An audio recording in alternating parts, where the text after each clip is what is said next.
Good afternoon, everybody. This is Jennifer Schaus coming to you live from a sunny and warm Washington, D.C. today. Thanks for joining us. We've got a special Wednesday lined up for you. Since last Wednesday, we did not cover any webinars or any government contracting topics. We decided to do 4 back-to-back today. So we've got one at 12, 12:30, 1, and 1:30, and those are all Eastern time. Today's focus is near and dear to my heart, which is going to be the GSA schedule topic. A lot of it's based on, or some of our topics today are based on the compliance, and then we've got one that covers teaming and partnering with GSA schedule holders. So hopefully you can join us for all of these. If not, they are all recorded, and these are all complimentary webinars. So if you miss any part of today's, you can certainly jump on our website or locate us on the YouTube channel, which you can get to from our website as well, to download the recordings. If you need the slides, we post those on SlideShare, and Mallory Flowers from my team will send out the recording link and the slides to everyone that has registered. So you'll get an email from her probably on Thursday or Friday. She's got a big birthday today, so she is off for the next day or two. You can also contact Mallory if you wanted to advertise in our newsletter, which reaches about 15,000 plus government and government contractor subscribers. We've got competitive rates for small businesses and some summer discount specials running as well. Mallory's contact information is there if you want more information on that. Okay, a little bit about us.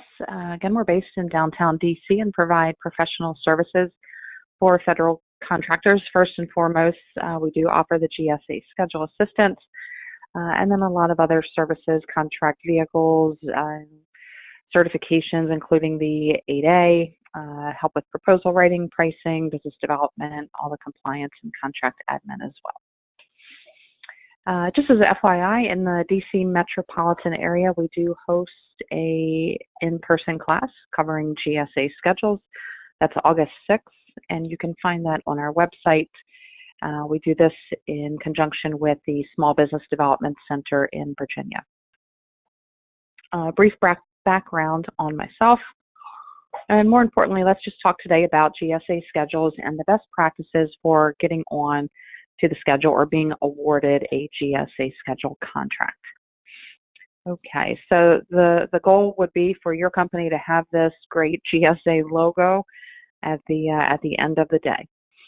And so before we talk about the best practices, I just want to cover a couple basics, because a lot of times companies call us and think they need the schedule, when in reality it's maybe not the best use of their time, money, or resources. Maybe there's other contract vehicles that are more applicable for them, or their customers may not prefer to purchase via the schedule. But at the end of the day, it usually does add some muscle to companies that have it. So some basics for those that are not familiar with GSA schedules. It's one of many, many, many ways that the government can purchase from you. They can make direct awards. They can set aside contracts. They can procure through OTAs, which is other transaction authorities. They can purchase through simplified acquisitions. They can purchase through full and open competition. All of these are options, and GSA schedules are, again, thrown into that mix. So the government does have options. GSA schedules are absolutely not required to do business with the government.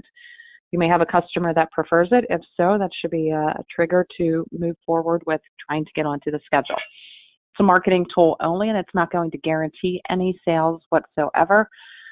And the impetus of the schedule is that it's primarily based on your lowest prices. So we'll talk about some of that in further detail. We do have some webinars that we've done in the past on GSA pricing, but the whole goal of being on the schedule is so that other agencies can buy directly from you through the GSA schedule, knowing that your prices have been competed up front. GSA has done the market research or basically it gets thrown back onto you to prove that your prices are fair and reasonable and in sync with the market, as well as in sync with other vendors on the schedule. The schedule starts out as an initial 5-year contract, and then there are 3 5-year renewable periods after that, as long as you meet all the terms and conditions of the schedule. So in essence, if you go from start to finish, it's a 20-year contract. Now, at the end of the 20 years, you can certainly reapply and get back onto the schedule. You should probably do that in about year 18 so that you don't, that there are no hiccups, that you have a full and continuous schedule that's available to your buyers. Again, back on the pricing topic, you've got to offer GSA better than your lowest price. And so they do two litmus tests. One is internal, which looks at what discounts you've given internally, and then they're going to look externally. For services companies, you should go as well to the calc website. GSA will do this research also, but you want to make sure that your rates are in sync with other companies on the schedule. For product companies, you can get the prices and the rates on the GSAadvantage.gov website, and I was remiss in putting that website on this page. As a note, a little bit over 60% of the companies that have GSA schedules have zero sales through their schedule. Now, they may have $5, $6, $7, $8, $9, $10 million worth of sales with the government, but specifically through their schedule, if you did a snapshot today, it's about 63%. Now, it can either be attributed to somebody selling them something that they didn't need, or perhaps they got the schedule and didn't do the market research in advance. Your rates on GSA are a price ceiling and not to exceed. So as you start bidding for work through your schedule, you typically will offer the customer rates that are lower than your GSA rates. The schedules are an open and rolling RFP, meaning that it's a request for proposal, and so those hoops that you have to jump through to get onto or to get kind of listed with GSA may change throughout time. They've also got a sales quota. It's $25,000 per year. The first year is a grace period, so it's $25K for those first 2 years and then $25K every year thereafter. That is $25,000 through your schedule. So again, if you've got $5 million with the Navy, but if that contract's not going through your schedule, GSA doesn't care. That $25K needs to go through your schedule. If you don't meet that quota, they're going to bounce you off. So before you spend a couple $1,000s with a consultant or thousands of dollars internally, meaning time, effort, and resources to get onto the schedule, you want to make sure that you're going to hopefully do a lot more than $25K. And there's a lot of publicly available data that can help you make that decision to make sure you've got some forecasted opportunities that go through the schedule to make sure it's worth your while. Okay, so best practices, once you've decided, hey, this all makes sense, yes, my customers prefer to purchase through the schedule, they're not going to put a lot of this work out for bid or these products out for bid, you decide to download the solicitation, you want to read it a couple times, make sure that you are signed up for the alerts, so when GSA does make updates to the solicitation, and again, the hoops you have to jump through, that you are staying abreast of those. You want to make sure that you meet, but preferably exceed, all of the requirements. And just because you meet the requirements is not a green light to get the schedule. Again, do that market research. Talk to your prospects, talk to your customers. Are they going to switch from one contract vehicle over to GSA? Are they going to switch from putting these things out for bid to the GSA schedule? Can you influence them to make sure that you get enough business running through that lane? Ensure that your prices are competitive. Again, GSAadvantage.gov, and then the calc site for professional services companies that will give you the hourly rates. Okay, so as you read that solicitation, you should look at the various sections of the response that will be required. So you'll have the administrative section, the technical, the pricing, and then just some other documents and information that GSA will need. It's best to create a compliance matrix if you're doing this internally. If you're doing it externally, if you're using us, then we have kind of a regular cadence for meetings to ensure that the project is being complete, that all the documents are being checked off. So that project schedule and the plan should include who's doing what, when it's due, and then some sort of quality control before everything gets submitted. Having a regular cadence will just keep things moving in the right direction, keep everybody accountable that's involved in the process, and keep the project running smoothly. So let's dig in a little bit more into more detail on the administrative section. That should take you no longer than a week. That's really pulling your financials. Last 2 years, we've typically suggest doing the last 3 plus, let's say you submit in June of 2019, or let's say August of 2019, then if you have your year-to-date 2019 financials, that's balance sheet and the income statement, submit all of that information. Your SAM record needs to be current. You should check to make sure you've got the right NAICS codes, the industry codes in SAM that map back to the special item number. You've got the 2 GSA schedule tests. The pathway to success takes about 30 minutes to complete. The readiness assessment may be a little bit longer, maybe an hour and 15 to get through that. You've also got to note if you've got any previous schedules that you had that maybe were canceled or expired or whatever. Any current schedules that you hold, any rejected schedules from the past, and anything that is pending. So sometimes companies have 2 offerings and they submit the proposal at the same time. You need to let the right hand of GSA know what the left hand's doing. Digital certificates for your authorized negotiators should be included. I would say as a best practice here, you want to make sure that when you order those, that you do it for the maximum amount of time, which I believe now is 3 years. You certainly don't want to select the 1 year and then have to renew this every year. It's easier just to do it once, and then you kind of have a heartbeat for a longer period of time. Give yourself about a week to get through that because, in essence, start to finish is probably less than 30 minutes of your time. You fill out a form. You need to get that notarized. You send it off to the company that handles the digital certificates. And usually about a week later is when you'll get the link to download that on your device. Those are individual and device specific. Make sure you've got a backup as well, because the worst thing that could happen is your computer crashes and then suddenly you're without your digital certificate. In this administrative section, you can tie in your marketing statement, your fair and reasonable pricing statement, and your economic price adjustment clause on how you're going to increase your prices. Okay, the second section there is the technical section, which is about give yourself maybe 2 to 3 weeks longer if maybe you're a small business and you've got some folks out on vacation that maybe would be involved in part of this process. We'll just go through these piece by piece. First is the corporate narrative. This is typically about a 2-page document, not to exceed 2 pages. You'll have specific questions from GSA that you need to answer. And then right behind that is the quality control. Same thing, 2 pages max. Specific questions from GSA. Do not upload your quality control internal document. Just answer the questions and save that as your quality control response. The next is your past performance projects. So for most schedules and most SIN numbers, you would be required to submit 2 projects within the last 2 years, and they measure this down to the month that you submit. So if you're submitting August of 2019, your projects could not have expired before August of 2017. They're very strict about that.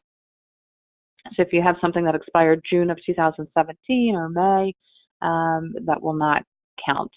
These past performance projects can be government, can be commercial, can be nonprofit, can be work that you did with ABC Company or McDonald's. Doesn't matter. It needs to be relevant to the SIN number. There's a 4-page narrative for each of those. The exception here is Schedule 70-132-51 is the SIN number for IT professional services. For that, you will need, and some of the other IT 70 SINs will require 3 projects, not just 2. So again, 4 pages on each of those. So if you've got 2 projects, that's 8-page narrative. If you're required to do 3 projects times 4 pages, it's going to be a 12-page write-up. That's why we say about 2 to 3 weeks, maybe 4 weeks, to kind of respond to the GSA questions for that and explain how the work that you did in these projects, again, is relevant to the schedule and relevant to the SIN number. You'll need copies of those contracts for those projects. And then the last 2 pieces here are the open ratings. Open ratings is a company, independent company, for profit. They conduct surveys of your customers. They ask them about 10 to 15 questions about how is your customer service, how is your pricing, how is the general product or service that you provide, and then they will generate a report that says, yes, this company scored 97 points out of 100 or 87 points or whatever the number is based on the responses that they receive. You will need to submit a minimum of 6 clients to respond to this anonymous open rating survey. And then of those 6, and you can do a max of 20, we always suggest doing more than the minimum. Of those 6 or more, you must include the people that are referenced in your past performance projects. So if you've got a project with ABC Company and Joe Smith as your contact, Joe Smith needs to be included in the open ratings survey. If you've got a contract with the U.S. government and Colonel Brown was your point of contact, Colonel Brown needs to be included in the open ratings report. For that, give yourself about 7 to 10, 12 days. You want to make sure that you send the people that are getting the survey a note in advance to say, hey, can you at least, does your calendar, does your time availability, does your company policies allow you to complete this report? Remind them that it is anonymous. It does not cost them anything. It will cost you about $200. I think it might be $215. About $185 to $215, somewhere in that neighborhood. And open ratings will take, I believe, 2 weeks to reach out to all of these 6+ people that you include in the report. In the event they're only able to get, let's say, 3 responses, it will be deemed invalid. They cannot generate a report. They need a minimum of 4 people to respond to the survey. Again, these are anonymous, so you're never going to know who responded and who didn't. And this is also another reason to do more than just the 6 minimum. So if they go through 2 weeks and only 3 people have responded, or 2 people, or 1 person, or nobody, you're going to have to reorder that report, spend another $200. So before you go down this path, and even as a real precaution, even before you decide to pursue the schedule, you want to make sure you've got people that can respond to this and that they are happy customers. There's no harm in sending a box of chocolates or something along those lines to encourage a speedy response on those. Okay, so we did the administrative, the technical, now the pricing. I'd give yourself about 2 to 4 weeks, maybe 5. Sometimes it can get a little hairy, especially if companies don't have pricing policies already in place. It tends to be professional services companies that sometimes are just winging it and don't have any rate structure set up. Now, we have plenty of webinars on pricing and creating indirect rates and all that, so please feel free to review our webinar library on our website for pricing information. And we can also help you one-on-one with that. So if you're providing services, you're going to have the list of your labor categories, so the job titles, minimum education, minimum years of experience, the job description, and then the hourly rate with that. Are your rates commercial rates or market rates? And your EPA clause will be then tied to if you use a commercial price list or these market rates. And the EPA clause, again, is an economic price adjustment, which is how your GSA rates are increased year over year. You'll then need an invoice to justify that you have sold each of these line items. And for any product companies, instead of obviously a list of labor categories, you would obviously have a list of your products with the SKU number, the description, and the unit price. If anything's sold in bulk or pairs or anything along those lines, you would obviously include that as well. With that invoice justification, you can then move on to the price proposal, which will disclose who your most favorite customer is, meaning the customer that has received the best discounts for each and every one of these line items. You'll also include your rate to GSA, which preferably is equal to or lower than your most favorite customer rate. And in addition to that, that second litmus test that is also comparable to other companies providing the same or similar services or products on the schedule. Where you get that information, product companies, GSAadvantage.gov, and service companies, calc.gsa.gov.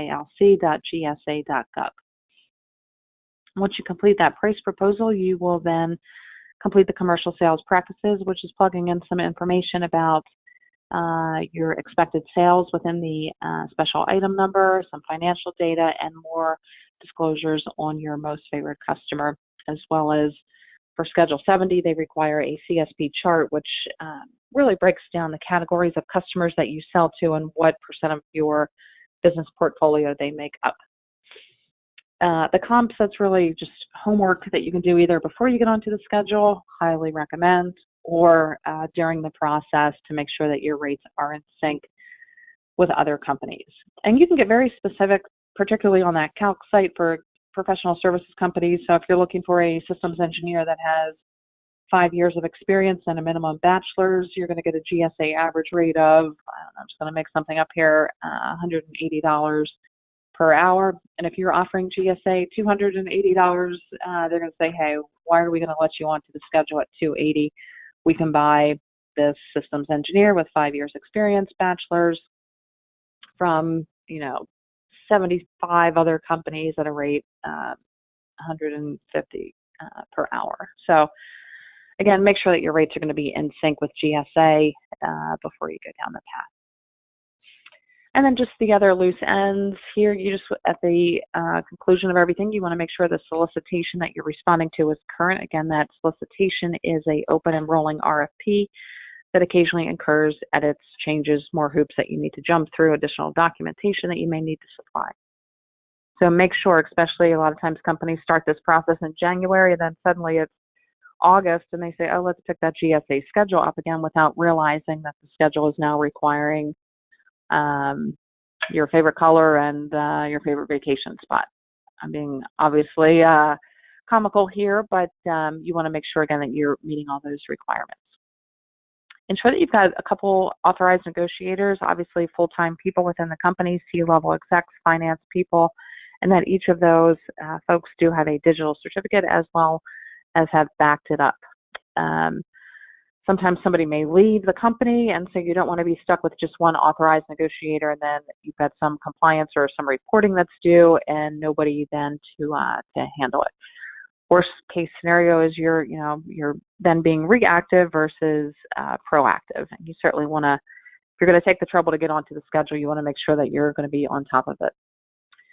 Quality control, this can either be just, having the proposal go through one last QC check, either internally within your company, maybe somebody hasn't been involved in the process that has some fresh eyes, or outside counsel. And when I say counsel, I don't necessarily mean an attorney. It can be a consulting firm like us, and we're happy to review that proposal for you, and we do that often.